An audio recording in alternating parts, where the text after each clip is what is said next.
ขอต้อนรับคุณผู้ชมเข้าสู่ประวัติศาสตร์นาฬิกาทุกแบรนด์จากทาง Modify Watch Company Limited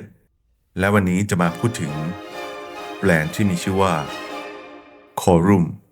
เจาะลึกประวัติศาสตร์นาฬิกากับทาง Modify Watch รวมถึงงานเซอร์วิสนาฬิกาทุกแบรนด์ Corum ก่อตั้งขึ้นในปีคริสตศักราช 1955 ที่เมืองลาโชโดฟองประเทศสวิตเซอร์แลนด์โดยแบรนด์มุ่งมั่นเน้นการสร้างสรรค์นาฬิกาหรูดีไซน์แหวกแนวและนวัตกรรมที่ล้ำสมัยเป็นเอกลักษณ์ที่ไม่ซ้ำใครจนเป็นที่ยอมรับในระดับสากลยุคเริ่มต้นของการสร้างชื่อเสียงในทศวรรษปี 1950 ถึงปี 1960 ก่อตั้งแบรนด์คอรุ่มโดยใช้สัญลักษณ์รูปกุญแจซึ่งสื่อถึงความลึกลับความคิดสร้างสรรค์และการไขไปสู่นวัตกรรมใหม่ความโดดเด่นแรกเริ่มกล้าที่จะฉีกกฎการทำนาฬิกาแบบเดิมๆเช่นการปล่อยนาฬิกาที่ไม่มีเข็มบอกเวลาหรือรุ่นที่หน้าปัดทำจากวัสดุแปลกตาปี 1966 เปิดตัวโรมูรัสซึ่งเป็นรุ่นแรกที่นำตัวเลขบอกชั่วโมงมาสลักไว้บน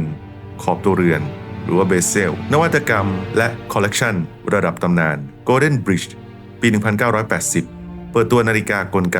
สะพานทองคำเรียงตัวในแนวดิ่งใส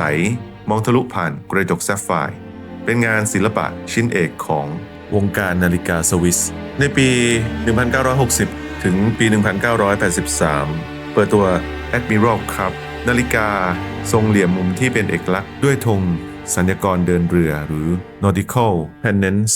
บนหน้าปัดปี 1964 เปิดตัว Coin Watchนำเหรียญกระสาบจริงของสหรัฐอเมริกาเช่นเหรียญ$20โกลด์คอยน์มาฝานบางแล้วก็บรรจุกลไกนาฬิกาไว้ตรงกลางกลายเป็นเรือนเวลาของบุคคลสำคัญระดับโลกปี 2000 เปิดตัว Bubble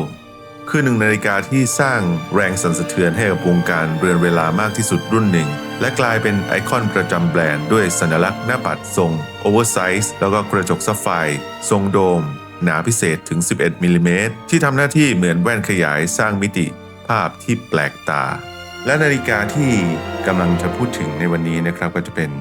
นาฬิกาคอรุ่มในรุ่น Admiral Cup Chronograph ในรหัส Ref 296.840.20 ปี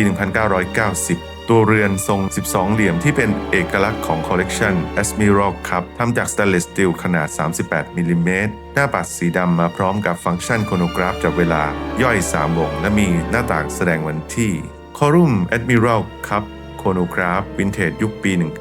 1990 เรือนนี้ขับเคลื่อนด้วยกลไกอัตโนมัติ Mechanical Automatic Self Winding กลไกโครโนกราฟจับเวลาที่เป็นหัวใจของนาฬิการุ่นนี้คือ Caliber FP 1885หรือเบสจากเครื่อง Frederic Piquet 1185ซึ่งเป็นหนึ่งในกลไกจับเวลาอัตโนมัติระดับ High End ที่ได้รับการยกย่องอย่างสูงในยุคนั้นโดยมีคุณสมบัติดังนี้นะครับระบบ Corum Wheel หรือว่า Vertical Crush ช่วยให้ระบบจับเวลาทำงานได้อย่างนุ่มนวลแม่นยำและลดการกระตุกของเข็มวินาทีตอนกดเริ่มจับเวลาแล้ววันนี้เรามีโอกาสได้มาเซอร์วิสนาฬิกาเรือนนี้นะครับนาฬิกาเรือนนี้นั้นลูกค้าส่งมาเซอร์วิสล้างเครื่องปรับเทียบเวลาเปลี่ยนซีลยางกันน้ำนะครับมาดูขั้นตอนการเซอร์วิสนาฬิกาเรือนนี้กันนะครับอันดับแรกนะครับก็จะเตรียมขั้นตอนของการถอดชิ้นส่วนต่างๆนะครับมาทำการล้างทำความสะอาดทุกชิ้นส่วนนะครับเพื่อให้นาฬิกามีการเดินที่ดีที่สุดและมีความเที่ยงตรงหลังจากที่เราปรับเทียบเวลาแล้วนะฮะนี่ก็จะเป็นเครื่องปั่นแบบ3น้ำนะครับนี่จะเป็นขั้นตอนของการนำชิ้นส่วนต่างๆมาประกอบเข้าด้วยกันนะครับนาฬิกาเรือนนี้นั้นทีมช่างเล่าให้ฟังว่าจะมีความยากพอสมควรนะครับเนื่องจากชิ้นส่วนมีจำนวนที่ค่อนข้างจะเยอะแล้วก็กลไกที่ซับซ้อนนะครับนี่ก็จะเป็นขั้นตอนการประกอบนะครับต้องระวังเป็นพิเศษเลยนะฮะเครื่องของ Frederic Piquet นั้นเป็นเครื่องชั้นสูงของนาฬิกาไฮเอ็นด์ทั้งหลายเลยนะฮะเช่นบองแปงแล้วก็แบรนด์อื่นๆอีกมากมายหลายแบรนด์เลยนะครับก็ส่วนใหญ่ก็จะเป็นแบรนด์ระดับไฮเอ็นด์นะครับและนี่ก็จะเป็นขั้นตอนของการปรับจูนเวลานะครับด้วยเครื่องทดสอบเวลานาฬิกานะครับต้องเข้าโปรแกรมทดสอบเวลา6หน้านะฮะให้ได้ค่าเดลต้าที่ดีที่สุดทั้ง6หน้านะครับ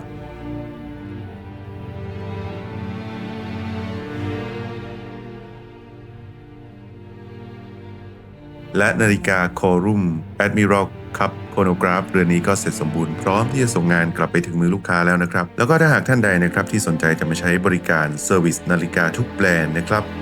ไม่ว่านาฬิกาของท่านนั้นจะเป็นแบรนด์อะไรก็ตามนะครับตั้งแต่แบรนด์นาฬิกาธรรมดา